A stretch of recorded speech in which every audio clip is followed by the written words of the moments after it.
You're now listening to another episode of the Renegade Podcast. And my new guest for the interview his name is Justin Jordan. He's a social commentator. He's a guy that talks about, again, the latest sort of trends and sort of sociological kind of way of how sort of TikTok and Instagram sort of affect public discourse and public consciousness and all and everything in between. He's great. Discovered him a couple weeks ago, and here we go. And 3, 2, 1, and we're off. Hello. Hello. How you doing? I'm good. How are you? Pretty good myself, bro. How's your day been? It's been pretty good so far. Just getting ready to start going off to college soon, so Wow. Okay. preparing for that. But Did you just graduate from high school, or? Going into my junior year. Okay. So, yeah, I've been there before, but Okay. it's always just a process, going back, getting used to schedules. Okay. Interesting. I'm assuming you're from the U.S. I'm assuming. Yeah. Okay. So, it's funny because it's funny how I actually sort of got into your videos. One of your videos that got super like viral, like your most popular video, was a video that I got into. It was a couple weeks ago. It had like 200K. Now it has like almost 700K. Did you expect that video to do as well as it did, or was that something that you always wanted to do but didn't really found the outlet to do it? Yeah, so honestly for that one, the Gen Z Stare one, I think. Yeah.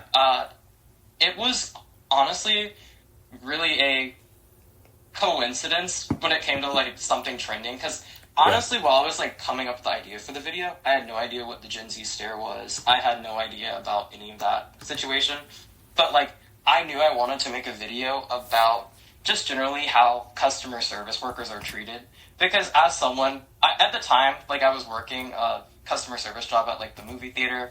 It was fine, but it was just constantly, I don't know, things constantly would, come at me. I'm like, wow, this is, a really interesting aspect of customer service work.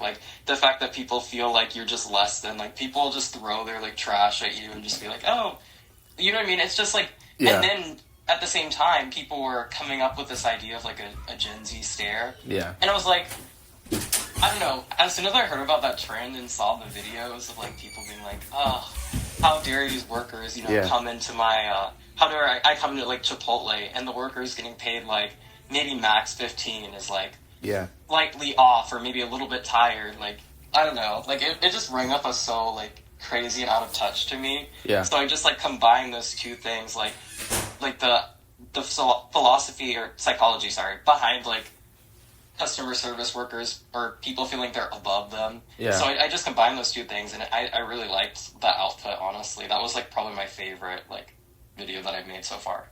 Yeah, I would agree. That was probably your best video. Another video that I really liked that you did, this is more recent, was your Sydney Sweeney corporate rage bait. That was a really, really good video, because you were breaking a lot of touchy subjects, and all that sort of political shabal, and you made it into something that was engaging and philosophical and knowledge-worthy and everything in between, because it feels like everybody and their mother has to take on the whole situation with American Eagle and all that stuff. And the way you did it, it was probably the one is probably the best, because you didn't have this sort of reactionary take that I think most people are having. I think you have something that's a little bit more nuanced and a little bit more, I think, respectful in a way. But you still had your staunch criticisms, like we all do. But Yeah. So how long did it take to make that video? And was that the hardest video you have done so far? I would say that it's so basically it ended up becoming a 2-week process. So I already kind of had my weekly schedule set, but family was in town, and I was kind of cutting it close, and then I saw the first take that I did of the video, and I was like, I don't really like it. And if I'm even if I'm honest, like, still on the last one, like, I feel like this is a topic that should have... I like the output, honestly, like, I like the video, ultimately, but I feel like there's... Sometimes I will, like, post something and, like, record something, and then after I, like, post, it's, like, too late to, like, edit or add anything. I'm just like, ooh, I really, like, I found this article, or I found this thing, which would have been so good to, like, bring up. And sometimes I'm just like that. But I would say this is the hardest video that I had to make, like, personally for me, because when I was earlier, like, coming up on YouTube, I had a video do really well. Like, my first video that did really well was I made a video on unschooling, and then after that video, I made a more political video that was covering basically how people like Nick Merckx, who kind of, like, instantly insinuate, like, all gay people or all queer people as, like, groomers and that stuff. I went over the history of that, and the response, for some reason, it got pushed out to, like, his fans. The response was just so negative. So when I posted the Sydney Sweeney video, I was so scared. And there were some comments of, like, people who were, I guess, like, mad, probably on the other side of the aisle, and kind of like, oh, I love the ad. But I really was, like, preparing for that type of response. So I would say it was hard in that sense, honestly. Wow, great answer. Great answer. So this is a bit of a two-part question, right? Do you think that, like, sort of situations like that do you think those things are ultimately just distractions from what actually is wrong with the country as a whole? Or do you think this is a much sort of deeper problem that any of us really understand? There has to be sort of a kind of a self sort of compartment, sort of self, like, introspection of, like, okay, there's something deeply wrong here, and I mean, it has to sort of go away, like in the fashion industry and all that stuff. Yeah, I think that's a really good question, because I do think it depends on how you look at it, because in some ways it definitely is a distraction. It definitely was a tactic to kind of get people to talk about this and, like, stop focusing on, like, other issues, like, but at the same time I think it's a segment of a bigger issue. Like, I think the biggest issue, honestly, is wealth inequality, and the fact that, like, most of the country is, like, unable to basically live comfortably, or, like, are living basically, like, on debt. And that is something that I think is repeatedly, like these politicians will distract people on, because issues of race, if we're honest, right, race is so much of a sociological construct, and I think we've really seen it be used as a tool to distract, like, from class solidarity, from people actually coming and saying, wait a minute, we're all, like, no matter what color we are, no matter what, like, race we are, what creed we are, we're all ultimately suffering under, like, we're still working, we're toiling, and these people at the top 0.01% are partying in Venice at, like, Jeff Bezos' wedding. So in some ways it is a distraction, but I do think it also, like, I still stand on my points as it pertains to, like, it being a tool for white supremacy, and I don't think it's a great... It's just concerning for me to see companies, like, totally switch up, if that makes sense. Like, okay. If you remember, like, 2020, like, 2019, even American Eagle themselves, like, and I think I said this in the video, maybe, like, I mentioned it at the end, like, slowly, an offshoot of their company, like, made a very public donation to, like the NAACP and, like, other charities that were focused on, like, you know, the issue of racism. So to see their 180 turn is crazy, and I think it's a very interesting topic. Honestly, I could talk about it all day.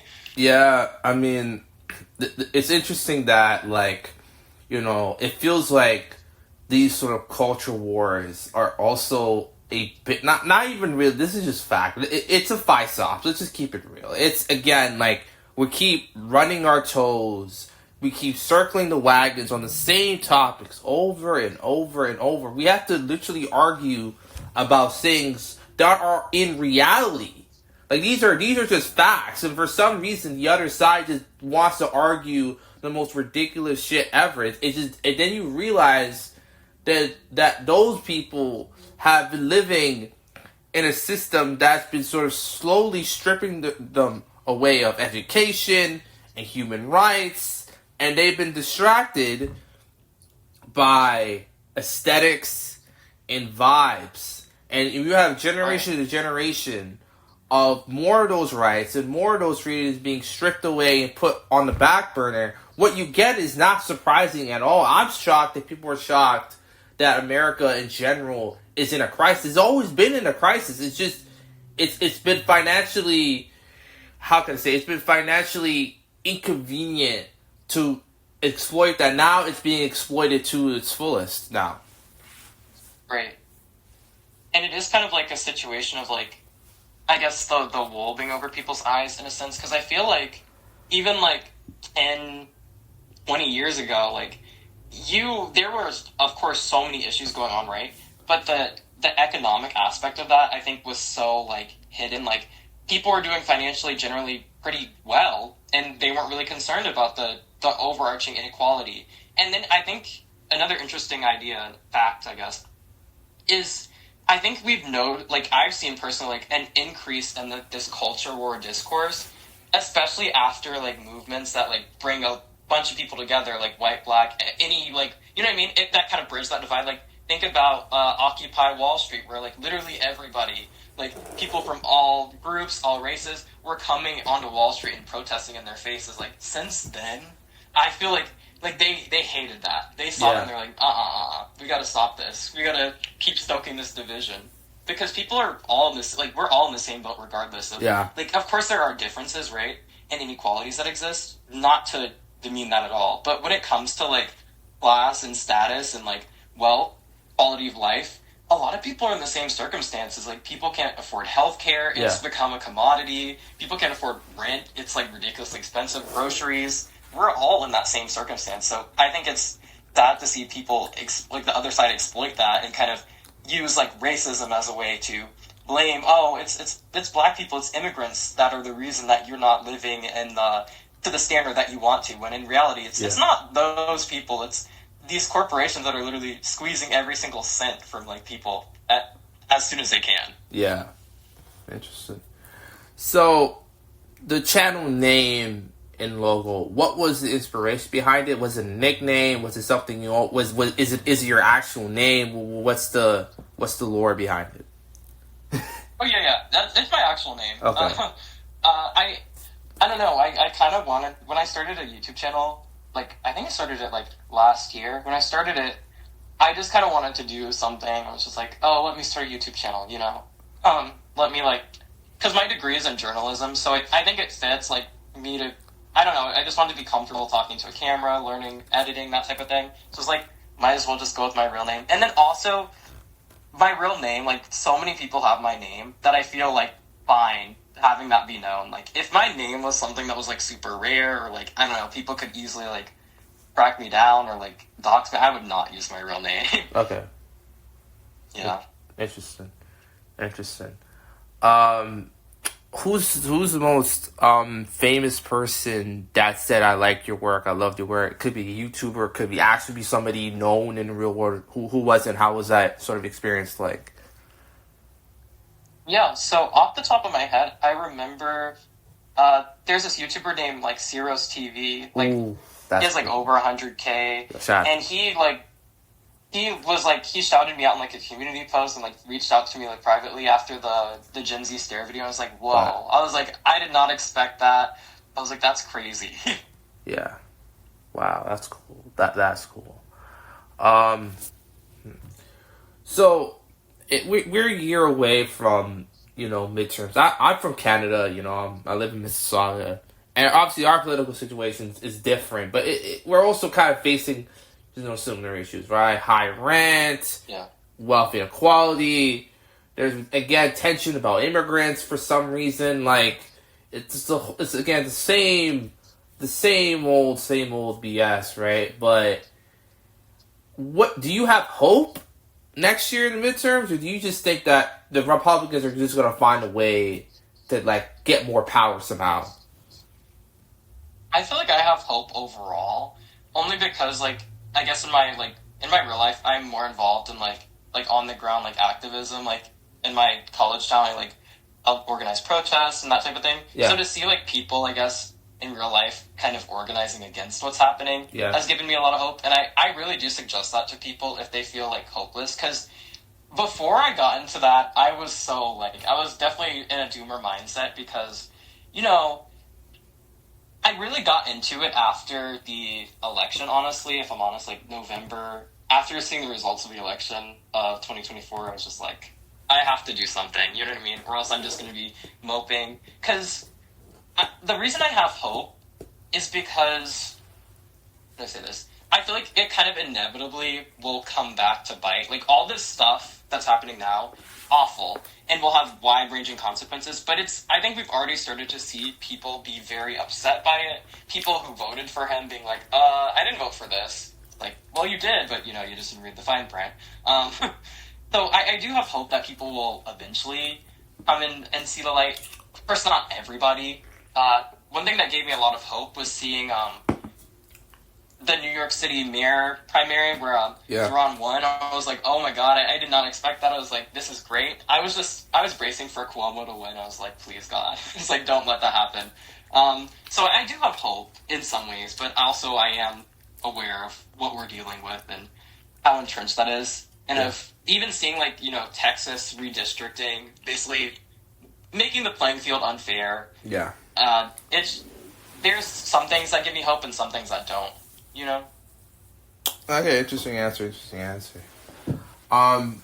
What candidate do the Democrats need to, like, so what person do you think needs to lead the party for them to have a shot to win, to sort of kind of roll back all of the negative stuff that's already happened in Trump's second term already? Yeah. I think that, I'm not going to name a specific person, but I think that the party overall has really failed in trying to differentiate itself from the Republicans. I feel like in the last cycle we saw them a lot, or Kamala, I'll say Kamala. We saw her a lot of the time trying to, like, roll back her positions and trying to say, oh, I actually support fracking, I support, deporting people, I support the deportations. So I think we need a party that's legitimately invested in being more progressive and moving, basically, like, I feel like right now we have a Democratic Party that is in the center, almost, or center-right, honestly, and we have a Republican Party that is definitely it's far right at this point. Yeah. We need, they need to at least move back to the center, or at least to the left, because I think people really weren't motivated to vote for them, and also Kamala Harris, a politician who was, fairly progressive in her time as, like, a senator, to see her basically try to stand up and be moderate was kind of crazy. Like, it feels really fake, in a sense. So I think we definitely need more progressive candidate, and we need the party to stop, shutting down any progress. Like, it really, like, irritates me that a lot of people have not, endorsed or worked with Mamdani, and, like, it's just, like, there's this party establishment that does not want to associate any way with, like, progressive things, and just wants to, I don't know, I just really hate, kind of like the neoliberal faction of the party. I think it needs to, like, be weakened, and needs to, like, realize, like, most of the issues we're facing now, they definitely played a hand in it, if that makes sense. Yeah, that's the thing that I find so interesting. It's like, but if the thing is what you're saying is absolutely facts. But if you told the regular American person in a Republican state or Republican, or even anywhere, they're going to just assume that the Democrats are this socialist, communist, monster beast that's going to, like, take everybody's children away. Like, why do you think that perception exists, and how in the hell did we even land here in the first place? Because I don't think people were this, I don't know, like, off the wagon like 25, 30 years ago. Maybe that's always been the case, and now the internet sort of allowed them to sort of now show themselves as they are. Yeah, I think there's definitely been, I guess going back a little bit, I feel like a lot of the people who are kind of voting now, kind of more older, like, I would say middle-aged, the Red Scare propaganda was really, like, heavy, to the point where a lot of people see basic things as, like, like, even, like, free lunches for children who compulsory, like, they have to go to school, you know what I mean? Like, these children have to go to school and they might not be able to afford lunch. People see that as, like, some sort of, like, insane, like, communist thing. So I think that it's really just deeply entrenched, if that makes sense, these ideas that these basic social welfare programs are like communist. Like, you said you live in Canada. If you told people here, like, oh, we need like universal healthcare, some of them would probably be like, oh, that's like, and of course it has its problems, right? No system is 100% perfect, but the healthcare system that we have right now is absolutely awful. Like, for example, like, I had a cold one time. I had insurance at this point, right? I told them like my insurance information. Like a month later, like basically like $500 charge to my card for what was essentially a checkup. Yes, it's so expensive, and it's if you're actually like hurt or injured or need medication, goes even more out of the roof, especially if you don't have insurance. Yeah. So we definitely need something different. You know what I mean? Yeah, I mean, like if a regular checkup for a cold is costing more than NFL playoff tickets, then that's just messed up, man. It's awful, and like especially like people who have like chronic illnesses, I see like TikToks all the time of people who are like, my medicine is like $100,000. I'm just like, Jesus Christ, you know, like people can't afford basic necessities. People will work like their entire lives, like do everything, quote unquote, by the book, like what they're told to go to college, you know, get a well-paying job. Yeah. Somebody gets like cancer or somebody gets a chronic health condition. They're financially struggling. They aren't able to afford anything. And there's this really great documentary that I watched. I forget his name, but he does a lot of documentaries. Literally took these people, like people who were 9/11, like first responders who had like a lot of lung problems because of the dust and that type of thing. Yeah. And they were like going absolutely broke, like could not afford their treatment. Yeah. Took them on a boat to Cuba. They were able to get like a year's worth of treatments there for like $10.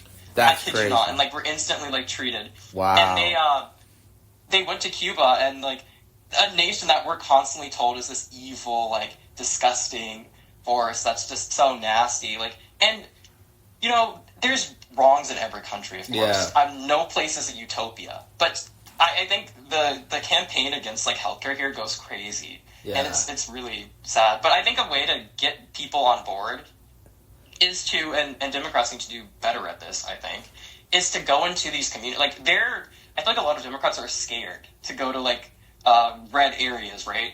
And you know, you can listen. It depends on where you're going, definitely. But to go in there, you know, lay out what they actually want to do, which is like, you know, help, like increase the minimum wage, you know, give people a system of healthcare, give people welfare. Because honestly, a lot of people in like red districts in the U.S. very heavily neglected by their current representatives. Yeah. But there is this resentment of what they see as, and I think what exists sometimes is like, you know, liberal elites who are kind of more on the center side and just really will espouse these progressive beliefs sometimes, but not really stick to it and not really want to interact or look down upon people. Yeah. Maybe in states like, you know, West Virginia, which was a very heavily like heavy coal state, now is kind of like left abandoned, and a lot of people are struggling there. Yeah. But, you know, I don't know. There just needs to be more outreach, and there needs to be more earnest. Yeah. This is what I'm doing.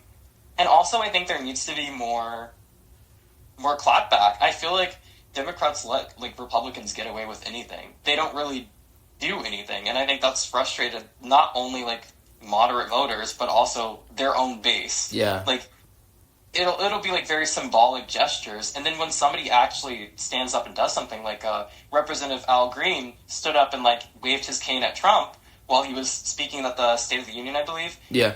Why did like 30 Democrats vote to censure him? Like, we need like a party that's actually not going to sit here and agree and just basically bow down. Yeah. You know what I mean? Yeah. Yeah, you're absolutely right. I think in America, not just America, but I think that the issue with just politics and how people sort of perceive certain issues is that a lot of it is now just vibes-based. It's like, if I'm not affected, right, and I look at it like as a financial sort of racket, right? If you're a sort of if you're a higher middle class, or you're rich, or you're just well off in general, right? You're not going to care who's at the top. If you're at the very bottom, you're at the poverty line, you're not going to care because they're not campaigning for you, right? They might say, we have to get rid of poverty, we have to do this, we have to do that, but at the end of the day, right, it's what George Carlin said, right? There is a reason why there's no war on homelessness. There's no war on poverty because it does not make any money for the guys at the top, for the corporations. Yeah. Right? War on drugs, war on terror makes trillions of dollars. And they get to pocket 99.9% of that, if that.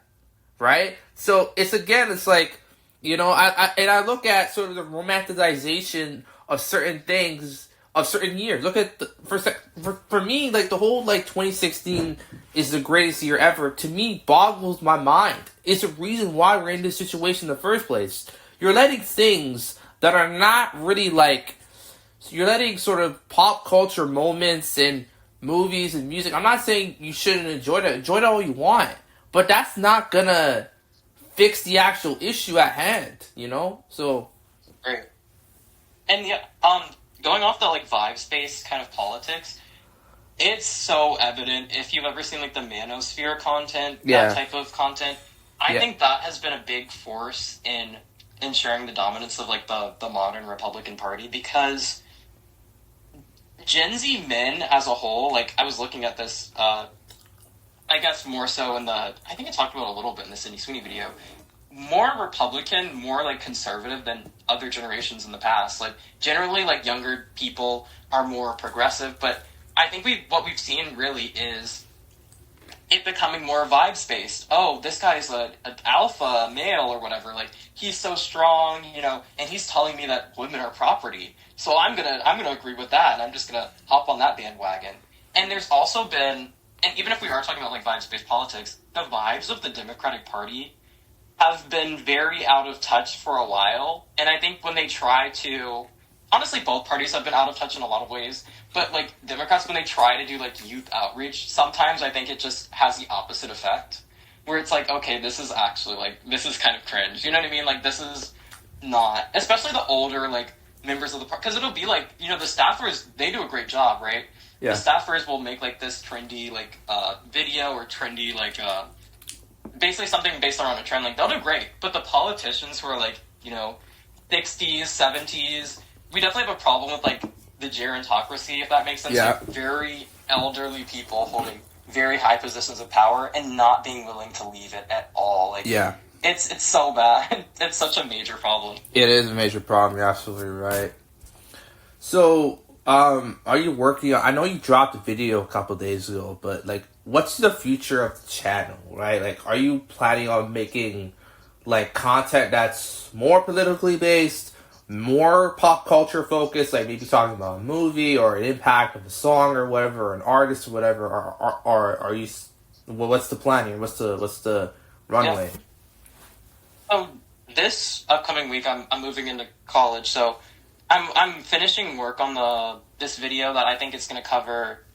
I think I'm going to title it like just Gen Z and the influencerification of everything. Yeah. And that's going to discuss how I think our economic situation has led to a lot of members of like Gen Z to pursue influencing as a legitimate career, and it's led to a lot of problems. So yeah. I think I'll continue to do politics. Like, I think I feel more confident in discussing my personal beliefs now. That's something that I've gotten better at. I know I should have let like people sway me either way, but I think it'll be mostly pop culture based, but definitely with my own political opinions and political thought sprinkled in there. So the kind of the combination of the two, which I think is probably, I actually like the combination. Like when I can talk about both, I think it's really cool because it's two things that I really am interested in, honestly. Interesting. Have you seen or heard of the movie Him? The Jordan Peele produced horror. Yes, I've heard of it. Is it out yet? Huh? No, it's gonna be out in a month or so. Oh, yeah, I heard about it. It seems really I really like Jordan Peele movies. I haven't watched Up yet, but I really loved Get Out, and I really liked. Yeah, I love that movie. Yeah, his movies are really good, but yeah, I saw the trailer and stuff for it, and it looks really great. Yeah. Do you think that movie, again, obviously, you know, like, it feels like conspiracies are just now, like, they're just the mainstream now, right? Like, anybody can say anything, and people are just going to believe it just cause, right? But I'm kind of worried, like, the discourse around that movie is just going to be gatecrashed by people saying, oh, it's revealing all of this, and it's showing the veil, and it's mockery, and yada, yada, yada, it's blasphemy. Where do you think, like, do you think the movie's going to be good, or do you, and the second part of that question is, do you see yourself making a video about the conversation around the movie at some point? Probably when it comes out, honestly. Like, I definitely, like, I'm interested to see, because I don't know, I wasn't really on that, like, side of the internet, so I only heard about people like, oh, this looks so good, but honestly, what you're saying does make sense, because I have seen this, like, conspiracy brains, like, internet kind of side, and it's really kind of scary, honestly, how normalized it's become. Like, what I hope comes out of the movie, right, is him kind of making a mockery or, like, a commentary on the fact that this conspiracy brains, like, exists. Because I guess what the main thing is, right, that, oh, these athletes sell their soul and they do all these rituals, and I hope what he's doing with it is, like, trying to basically show how they end up basically selling their health, their bodies, to, like, basically this massive multi-billion-dollar corporation, the NFL. Yeah. Like, because a lot of athletes are, like, if you looked into, like, forgot what it's called. Is it CTE? Where their brains literally, like, degenerate. It's literally, like, deadly. It's awful. Yeah. So many of these athletes get that, and it's the risk exponentially increases the longer you play, like, football or, like, these contact sports. And I don't know. I hope he approaches it more of that angle than, like, or maybe even an angle of, like, making fun of this kind of, like, conspiracy brains, like, you know, this internet. Because the conspiracies have definitely, like, gotten way crazy. Like, I saw people talking about how, like, North America is the real, like, I don't know how to describe it, but people were saying, like, Memphis, Tennessee is the real Egypt or something. Yeah. And they were like, America's the real Israel. I'm just like, what's happening? Like, what are we talking about? Bro, that shit sounds like something out of Atlanta, man. Not gonna lie. It's crazy. Yo. People were like, I think there was a conspiracy about Atlanta. Like, there's this place in Atlanta, like, called Stone Mountain, or outside of Atlanta. People were at the top of it, and they're like, this is the real Europe, or this, I don't know what they were saying. I was just like, what is, like, this is crazy. Yeah. I think the issue is that YouTube has not done a good job. Because obviously Twitter, like, that's just a hellscape, and Reddit's kind of on the sort of moderation. But man, YouTube has done a horrific job of stamping out this type of content. Look, you can believe in what you believe in, but when you're making these videos, when you're making money off it, exploiting people for content like this that could damage people, like, forever type of thing, then that's a big problem. I mean, right. I look at someone, I don't know, you heard of this guy. Have you heard of this guy named Black Balloons? I have not. Okay. Oh. So he's been making conspiracy videos since, like, forever, right? And he's been blowing up recently for whatever reason, right? You know, and he did a video about him. That's why I mentioned the movie. In that video, he's literally just scrolling up. He's on Google Images, and he's making these wild claims. And the comment sections are even worse. Like, I was arguing with people about the movie, and they were telling me that I'm the devil. I'm like, what are you talking about, man? Like, you know what's really, like, crazy too? What? I feel like these algorithms play into that, because there is this urge and this, like, I don't know, for some reason when you make outlandish claims, or you make your thumbnail or title, like, the most crazy thing ever, right? Yeah. And I've even noticed this on my own content sometimes, but it will perform better.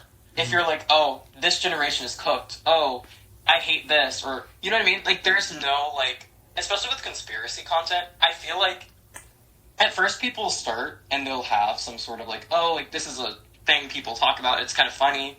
But then just, like, years and years of making the conspiracy content, it just becomes slop. It's just like, oh, yeah, we're going to talk about the moon landing being fake, and they legitimately, like, play into this stuff. It's just like, this is really not. You know what I mean?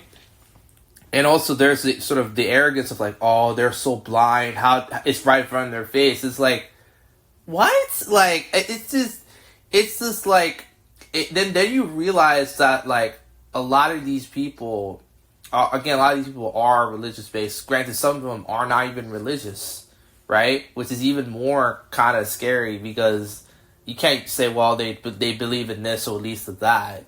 But on the other side of it, it's like there's not really a way we could combat it without people thinking it's going to be censorship, right? I remember they banned this guy named. Have you heard of David Icke?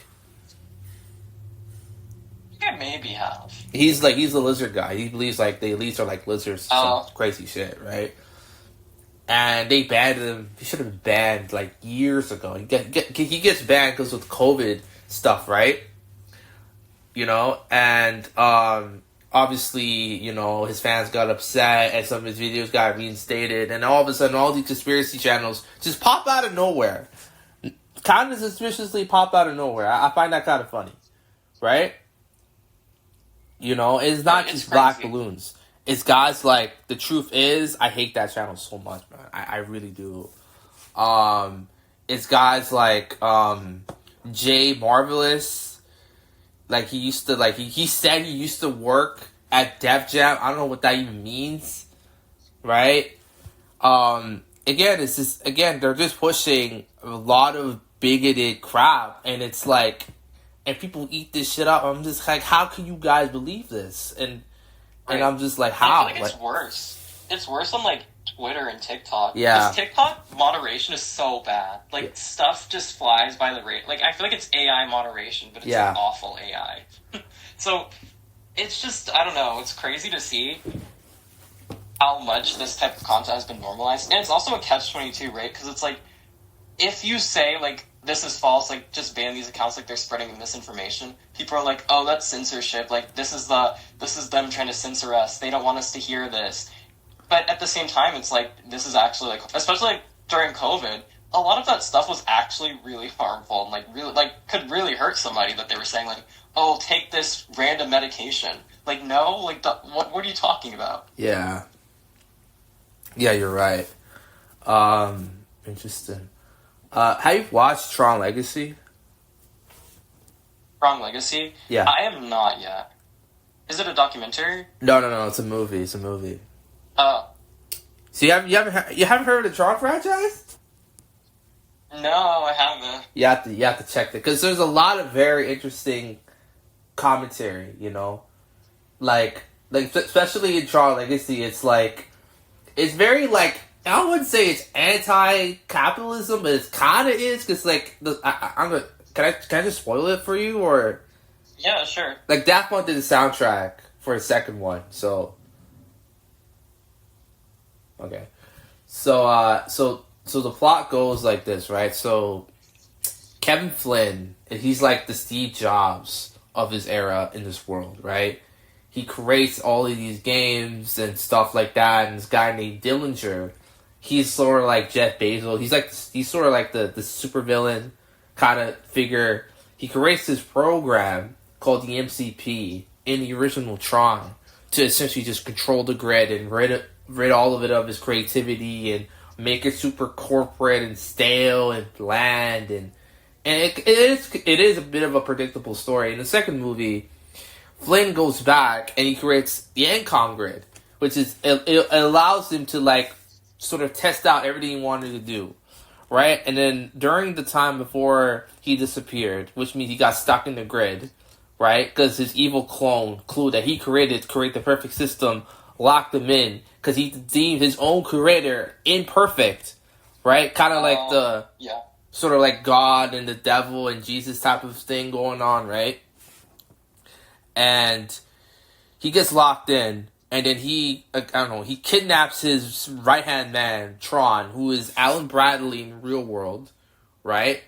And he gets reprogrammed as this assassin, Rinsler type of guy. Like, if I were to compare it to like a comic book character, he's like, it's kind of like Jason, like Red Hood type of guy. Like, he's not on any side. Obviously, he's on Clue's side, but he's kind of like, he's not really a hero, but he's not really a villain at this point.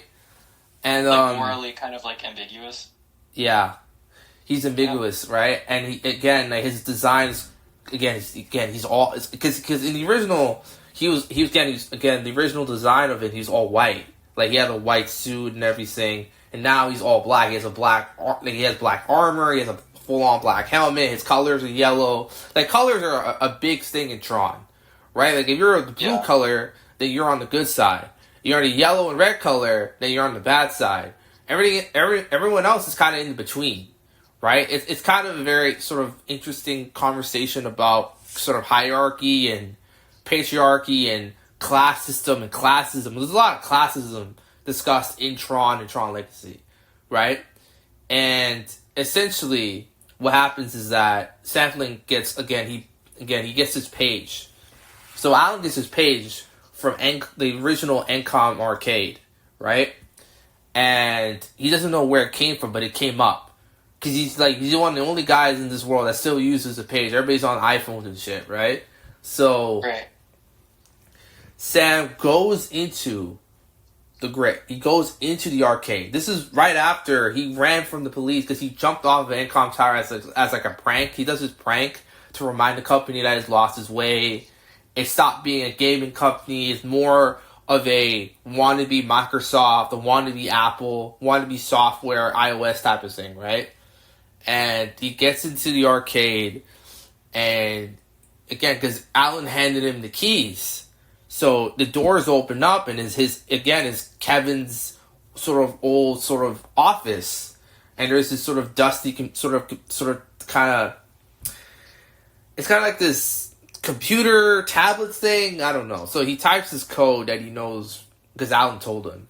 He types it in, and then it gets zapped in, just like how his father got zapped in the original Tron, almost exactly.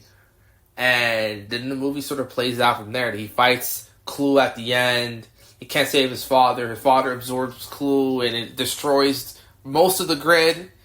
And then Cora, because the ISOs, the interesting thing about the ISOs is the ISOs didn't come from anywhere. They just kind of manifested itself. Kind of like how life on Earth is sort of manifested kind of thing, right?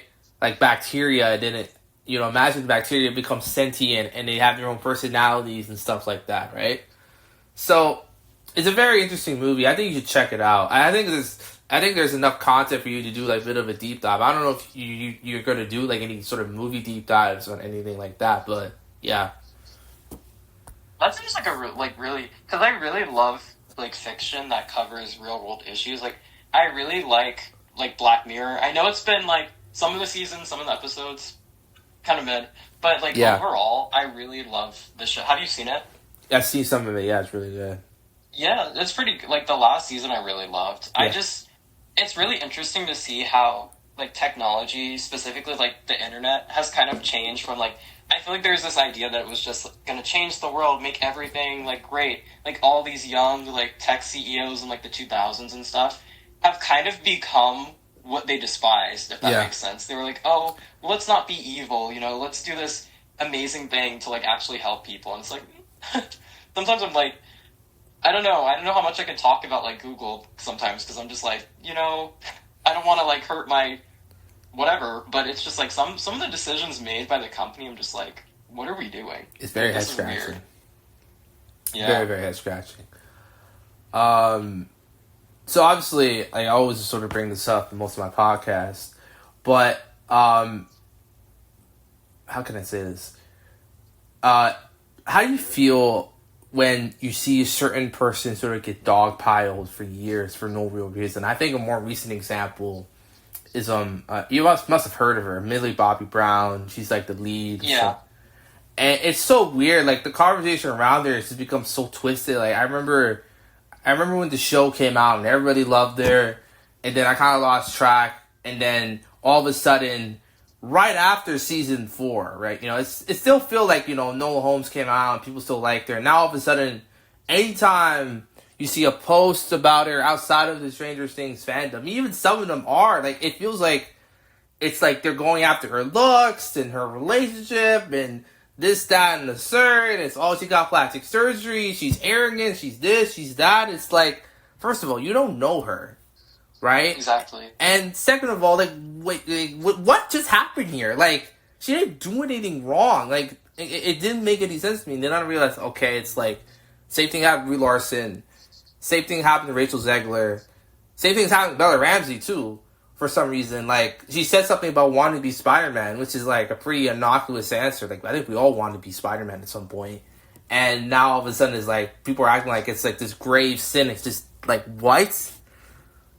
It's crazy, too, because, like, I don't know. I don't know if I'm, like, super qualified to talk on this, but it, like, men, like, male figures in, like, the public eye can do, like, the worst, most disgusting thing ever and still have, like, fans. Like, people are outside of, like, Diddy's courthouse, like, jumping for joy that and stuff.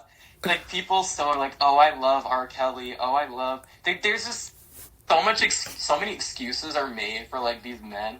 And then, like, a woman, like, God forbid she wears the wrong color dress or something at a red carpet, then it's, like, all over Twitter, and it's like, oh, she's evil, like, she's disgusting, how dare she, like, it's crazy, like, it's so, I don't know. Yeah. It's so awful. It is, it's like, it's funny, too, is, like, it's so funny, is, like, when you bring some of that up, like you said, it's always the same excuse. It's like, look, obviously, this is a very obvious example. I look at someone like Chris Brown, and I'm just like, you gotta understand, like, I used to love Chris Brown back in the day. Like, did you ever like Chris Brown back in the day, or were you always, like, on the hate train?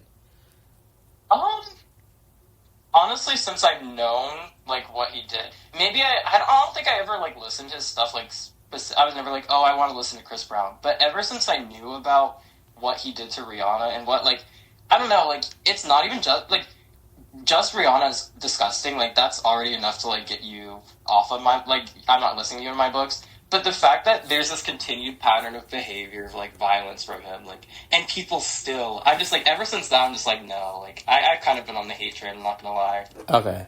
Like, when I was younger, bro, like, early, like, late 2000s, early 2010s, bro, like, I used to listen to him, because my brother was a big fan of him, too. And, like, it's so funny, because I didn't know about the Rihanna stuff. I was very young, right? Like, Yeah. I was, like, 7, 8 years old, like, and I was just, like, I was sort of confused when people were, like, talking about it. And then, and obviously, like, it doesn't help the music's quality just sort of nosedived. And it's just, like, Right. I can't listen to him now. Like, I can't even listen to a song like Beautiful People with Benny Benassi. I can't listen to that now. Because, like, it's just, like, is this the same guy who did, like, come on, man. Like, It gets done worse. yeah. And, like, I don't know, music is so interesting. Like, I just really am interested in, like, it's kind of a crazy combination, like, pop culture, politics, like, but they're so interrelated, I feel. Yeah. Like, pop culture is a reflection of the politics. If you've seen kind of, like, I don't know, like, the aesthetic shift from, like, kind of late 2010s, like, early 2020, from, like, full, like, makeup, like, full glam, to, like, clean girl aesthetic now, it's, like, Yeah. everything's so dull, everything's so, like, conservative, like, this Yeah. return to, like, oh, like, we're traditional, like, conservative, like, values, like, kind of this, like, prudish attitude, like, oh, how dare she come out with this, like, that's disgusting, you know what I mean? Like, it's Yeah. really interesting to see how they're so connected. They are. Like, because a company like American Eagle would never release that ad in, like, 2020. Never. Or, like, 2021 even. Like, it's really interesting to see. It is interesting, for sure. For sure. Who's your favorite artist that you listen to? As of now, I'm really into, like... I'm into Weezer, honestly, right now, Okay. but I'm also listening to a lot of, like, Bjork. Okay. I don't know, I try not to listen to, like, problematic artists, but some people are saying some stuff about Bjork, and I'm like, please don't let that be true. Yeah. It's so hard to find somebody, like, to, like... If you actually, like, look up anybody, you're just like, oh, God. And there's a fact that, you know, humans aren't perfect. And, like, some of the controversies, I'm just like, okay, guys, like, you know what I mean? If it's not, like, really disgusting, I'm like, okay, like, maybe... But then I'm like, oh, yeah. Like, when it's multiple things, I'm like, oh, okay. When it, like, starts to connect, I'm like, yeah, no, I'm not going to listen to that person. Or not with their, like, content.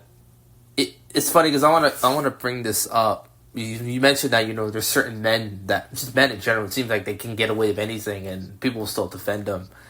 I look at the whole, like, because there was a time, do you listen to Kendrick? starting to listen to him more once he started coming for Drake. I'm kind of like a fake fan. Okay. So there was this controversy that happened in 2018 where, like, you probably heard of it. Like, he calls some fan up, young female white fan up, and she was rapping the lyrics to, like, Good Kid, Mad City, and she said the N-word, which was in the lyrics, and Kendrick, like, shut off the mic, and, like, it was just like, what is this, man? It was just like, that he had a line in Mr. Morale, he sort of kind of, like, he just mentioned it in the line, and just, that was that, and now no one talks about it. Like, I feel like if someone else did that, like, there's no way, like, you can just get away with that with just a line on the song, right? So,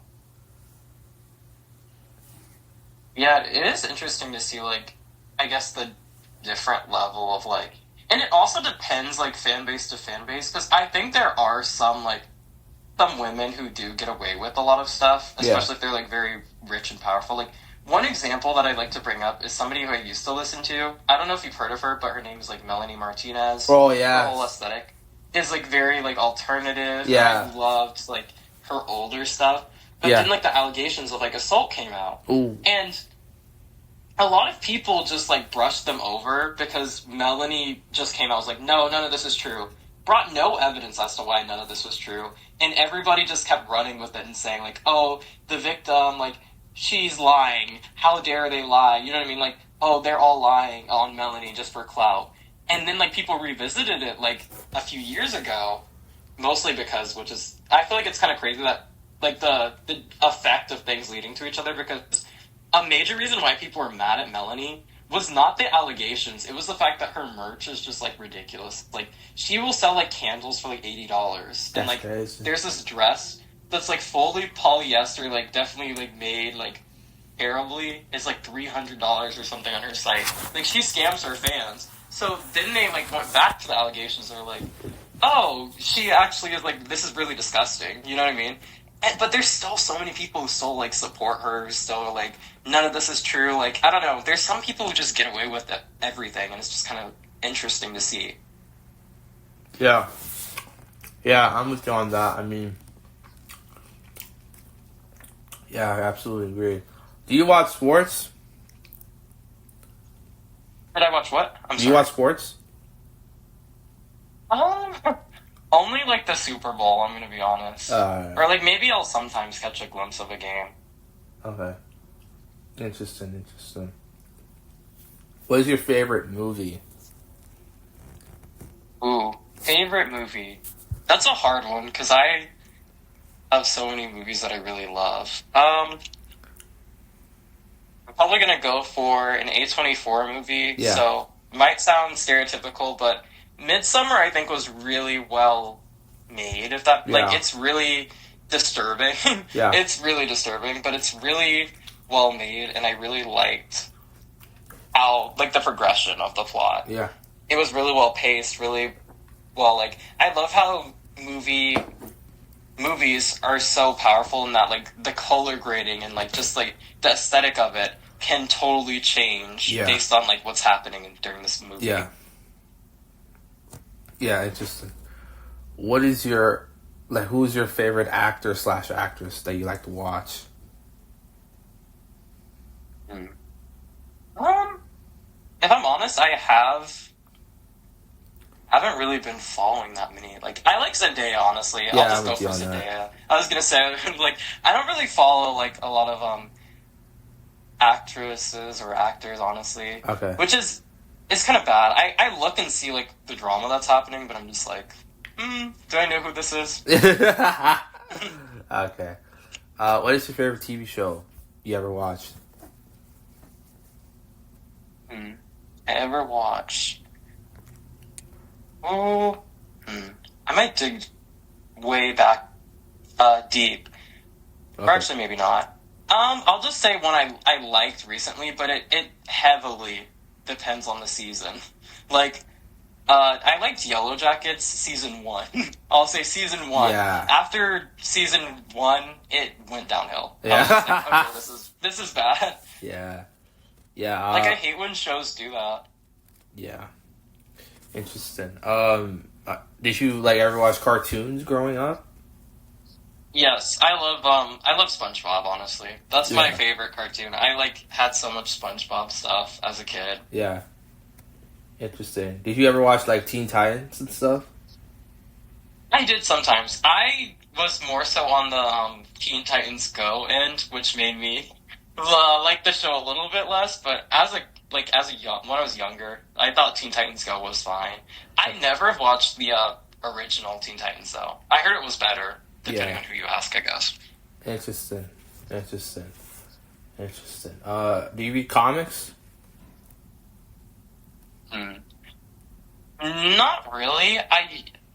I'm trying to get back into I need to read more. I feel like my screen time is way too high. I just need to start reading stuff. I was really into it's technically not. Well, I guess it is a comic basically. It's just different wording. I was into manga a little bit when I was younger, but not to sound stereotypical. People are gonna be so mad, but once it started getting more mainstream, I was just kind of I felt because honestly, I wasn't really.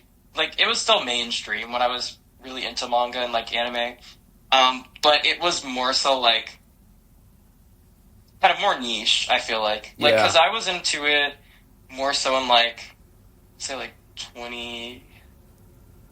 First moved here. So, 2015, 2016. Yeah. Still popular. But, now it's gotten insane. And I just feel like everybody's watching everything. And everybody watches, the same shows, I feel. The same animes. Yeah. I when I watched it, I liked, very niche, you'd have to dig into, Crunchyroll to find it, not dubbed, kind of, slice of life animes or, drama animes. There was this one I really liked. I think the name was, Another. Yeah. It was kind of crazy. Yeah. It was, they went back in time. So basically this girl had gotten killed, way back when. And somehow this guy gets transported back in time to, save her and figure out who killed her and all that. It's just really, that was crazy. Okay. Wow. Interesting. For sure. So we're heading towards, the end part of the interview. We're going to do this little game. Have you heard of Drink Champs? No, but it sounds good. So Drink Champs is a hip hop podcast. It's hosted by this guy named Noreaga. He used to be signed to Pharrell's label. He's Pharrell's best friend. Right? They go back 20 plus years, right? And they bring all these guests, these high profile guests, and there's a section of the interview that do this Q&A thing where they pick two people, 2 franchises, 2 albums against each other. You have to pick one or the other. Difference is, obviously, we're not drinking. You can't say both, and you can't say neither. And then the thing is that for your choice, you're free to tell the story and reason why you picked it and all that stuff. Are you cool with that? Yeah. Okay. All right. Okay. All right. Stranger Things or Game of Thrones? Stranger Things only because, and I really haven't watched either that much, but only because I felt like it was more I don't know, it's kind of nostalgic to me, that time period, when Stranger Things was really popular, and also Game of Thrones was a little bit too grown for me at the time when it came out and was popular. It's I don't know if I'm ready for that. Okay. All right. Okay. Okay. Ariana Grande or Mariah Carey? Oof. I'm gonna make people mad. I'm gonna have to go with Ariana. Okay. Only because Mariah, honestly, extremely talented artist, great artist. Both of them are great. Yeah. I have to go with Ariana though because I grew up more on Ariana Grande. Yeah. I don't know, the 2019 run of Ariana was kind of crazy. When she had that very insane... when I'm telling you, when I was, younger, I literally thought Ariana was, Latina. When people are oh, she's Italian, she's white, I was what? I was what? She's not. She's not, I don't know. But yeah, I love Ariana's music, honestly. Okay. Yeah. Drake or Lil Wayne?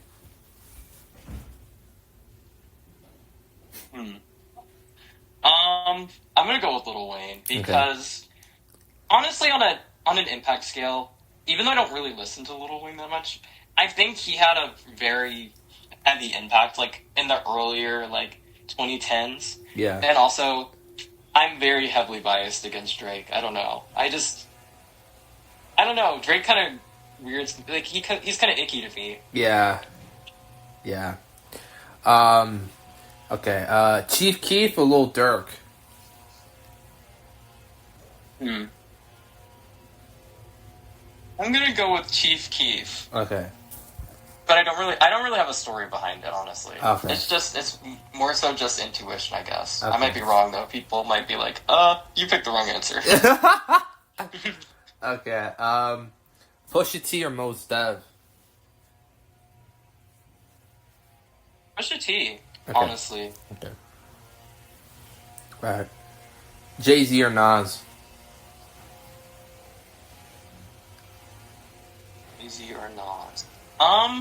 I'm gonna go with Jay-Z. Both, I feel like, I don't know, it might just be conspiracies, but both, I feel like people have kind of, have their own controversies and their own things, but I feel like I've heard, I might be mistaking it, but I've heard a lot about Nas, especially when it comes to, like, him beefing with Lil Nas X or something, so I'm gonna go with Jay-Z. Okay. Speaking of Lil Nas X, okay. Jack Harlow or Lil Nas X? I'm gonna go with Lil Nas X, and I only say this because of his, like, he kind of had a legendary run a few years ago. Yeah. Like, maybe not now. And also Jack Harlow, I feel like, they both, I feel like, had their heydays a little, well, actually, Jack Harlow had a few good songs recently, but I don't know. I'm gonna pick Lil Nas. I don't know. Okay. Doja Cat or Megan Thee Stallion? Ooh. This is hard because I really love Doja Cat's, like, if we're going on musicality and, like, my preferences personally, I'm gonna go with Doja Cat, but I will say she is definitely very interesting. Yeah. As it pertains to, like, the stuff that she does, like, wearing that Sam Hyde shirt, I was like, oh, okay. But I really think she had, like, her 2019, 2020, 2021, and even, like, I honestly liked her last album. Yeah, Scarlet. I really liked Scarlet. Yeah. So, but I do love Megan. Alright, okay. Nicki Minaj or Missy Elliott? I might upset the Barbs. I am gonna have to go with Missy Elliott because recently Nicki, the drama has been kind of crazy, and like the behavior's been kind of crazy. So I'm gonna go with Missy Elliott, and I do like Missy Elliott's music, honestly. Like I feel like Missy Elliott really paved the way for people like Nicki Minaj, honestly. Yeah. So I'm gonna go with Missy Elliott. Alright. Queen Latifah or Lil' Kim?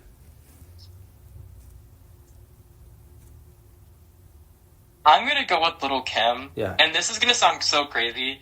I don't know if you've heard of, like, the controversy, but basically, like, this K-pop group, their tapes were released, and they had this tape of them, like, these Korean women, singing a Lil' Kim song, and it just, like, they all just said the N-word really hard. And ever since I saw those clips, the Lil' Kim song, I started playing it on Apple Music, and I was like, wait, it was kind of stuck in my head for a minute. So I'm gonna go with Lil' Kim. Alright, interesting. Millie Bobby Brown or Megan Fox? I'm gonna go with Millie Bobby Brown. Okay. I think Megan Fox was the one who did this, but Megan Fox, like, she did this TikTok, and there was this trend about, like, people talking about, like, their experiences with, like, I'm just gonna censor myself, like SA and stuff. And Megan Brown replied to this man who just said, like, oh, like, I had this experience. It was like an analogy to, like, mascara, and she was just so nasty to him for some reason. I was like, why are you, like, that's so weird. So I'm not gonna go with Megan Fox. Alright, okay, interesting. Billie Eilish or Lana Del Rey? Ooh.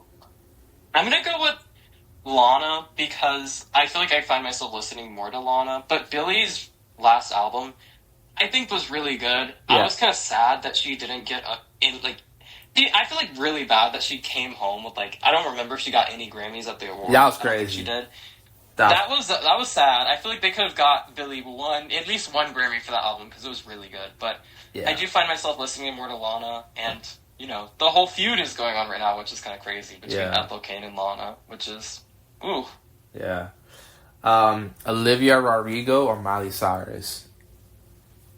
Ooh, I'm sorry, Olivia Rodrigo fans. Miley Cyrus, I really got into her after people hated this song, but Flowers I really liked. Yeah. And I really liked her. I don't know, it's just such a good pop song. I know, like, it gets annoying after a while, but I really love that song, and I really loved a lot of her. I need to listen to her new album, honestly. Yeah, it's really good. But, yeah, I love Miley Cyrus. Yeah. Justin Timberlake or Justin Bieber? I'm gonna go with Justin Bieber because I feel like he had more, like, Justin Timberlake songs are fine, but I'm just not over what he did to Britney. That's good. And, Justin Bieber is certainly a character, and I think he has a lot of, like, I don't know, like, a lot of people were making connections between him and, like, Diddy, saying, like, they were kind of close and Justin Bieber was very young, so I don't know. I like Justin Bieber, and his music is pretty good. I haven't listened to the new album. Yeah. His older stuff, I liked it. Okay. Interesting. Kanye West or Kendrick Lamar? I have to go with Kendrick Lamar. Okay. Kanye is, like, I think it's so tragic what happened to him, because I truly think the man really needs help. I'm going to be so honest. Yeah. And I think the people around him, like, he's surrounded himself with people who are enabling kind of what's going on. And it's really sad to see, like, this man has, like, children, and, like, I don't know, to see, like, him go around and basically say all this disgusting stuff is wild. Yeah. But he definitely has, like, I don't know, I used to listen to some old Kanye songs, and, like, one of the, like, the sampling is really great, but yeah, I have to go with Kendrick. And Kendrick, I think I really liked the Super Bowl performance that he did. I really think it was impactful, especially given, who was there. But I really liked that one. And I really liked his recent era. I don't know, after the beef with Drake, like, his recent era. Yeah. Interesting. Tyler, the Creator or Earl Sweatshirt? I'm gonna go with Tyler, the Creator. Okay. I really like Tyler, the Creator. I started listening to him during the Igor era, and I was like, oh, this is good. But yeah, I like Tyler, the Creator. His music is pretty good. Okay. Vince Staples or Schoolboy Q? I'm gonna go with Schoolboy Q. Okay. DMX or Jadakiss? I'm gonna go with DMX, but I don't know. It's a hard choice. Yeah.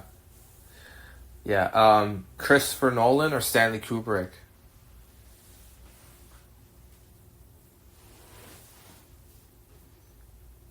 I'm gonna go with Christopher Nolan. Okay. Spielberg or Scorsese? I'm gonna go with Spielberg because I really do like a lot. Well, I like both of their movies, but I really like Spielberg movies. I don't know. Yeah. I like, especially, like, even the remakes, I think. Like, I saw the Color Purple, like, remake. So good. Yeah. Yeah, I'm with you on that. Jordan Peele or Ryan Coogler? I don't know. I'm going to go with Jordan Peele because, honestly, I think he is really able to translate, like, I don't know. It's interesting to see how his art is able to translate, like, very complex and, like, detailed topics, but just showing, not telling all the time is very, like, how he's able to do that. So good. Yeah.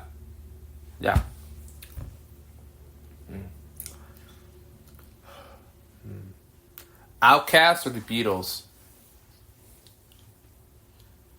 I don't know if my sister will watch this, but I'm gonna pick the Beatles for her because she loves the Beatles. And honestly, I've been listening to some of their songs, and they're pretty good. You know, they're not overrated. I don't think. Yeah. Marvel or DC? Ooh, I am going to go against the grain here and say DC. I saw Superman, and like honestly, DC's recent projects, most of them, I think have been really inspired, and Marvel has been so like, I don't know, it feels like a slot factory sometimes. I feel bad because it's like, it's just the CGI and like the pumping out of movies. Like I think Marvel just needs to slow down and just, you know, regroup and say, okay, let's actually start being more artistically like inclined and like, I don't know, because Superman I think was amazing. I really love that movie. Yeah. Yeah. Zack Snyder or Michael Bay? Michael Bay for the explosion. Okay. Haley Steinfeld or Amy Adams? I feel bad because I feel like I've definitely heard these names, but I'm really struggling. Bro. So, I don't know. Amy Adams, I'm just going to pick Amy Adams because of the two names with the same letter. I don't know, I like that. Yeah. So. Okay. Al Pacino or Rob De Niro? I'm going to go with Rob De Niro. Okay. Tom Cruise or Jackie Chan? I'm going to go with Jackie Chan. Yeah. Because Tom Cruise is good, but it's just, I don't know. Yeah. There's just something interesting about him. Yeah. Yeah, I'm with you on that. Beyonce or Prince? I'm gonna have to go with Beyonce. Okay. Beyonce's like recent album run has been really good. Yeah. But I don't know. Prince is still impactful. I don't know. I like Beyonce better. Okay. Frank Sinatra or Michael Jackson? I am gonna have to pick Michael Jackson. Okay. And there's kind of lore to this. Because for some reason people keep saying that I remind them of him or like I look like him. So I guess I'll have to go with my twin. It's kind of unfortunate to be... But they're comparing me to Michael Jackson before, you know. Okay. Before, if that makes sense. So I'm like, okay. Okay, that's not the worst thing to be compared to, I guess. Okay. Yeah. The Weeknd or Frank Ocean? I'm gonna go with Frank Ocean because I love The Weeknd's music, but that one show has just really traumatized me about The Weeknd. I forgot what it was called. The one with Lily Rose Depp. So bad. The Idol? Yes, The Idol. Yeah, okay. It was not a good one. Okay. Jenna Ortega or Lily Rose Depp? Ooh. I'm gonna go with Lily Rose Depp. I just really loved her in... Oh my gosh, what was that movie called? It was a vampire movie. It was Nosferatu? Yes, I saw Nosferatu, and she was really great, Nosferatu. Yeah. And I love Jenna Ortega, but I don't know. I can't get into Wednesday. I don't know why. Okay. Raven from Teen Titans or Harley Quinn? I like both of them, but Harley Quinn, she's iconic. Yeah. I'm sorry. I have to go with Harley Quinn. Okay. Margot Robbie or Nicole Kidman? I have to go with Nicole Kidman, only because of the AMC starting screen. Yeah. And the commercial. It's really great. Yeah. Oh, okay.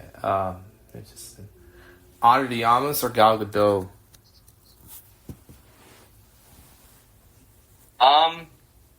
I'm not gonna go. Not Gal Gadot. Okay.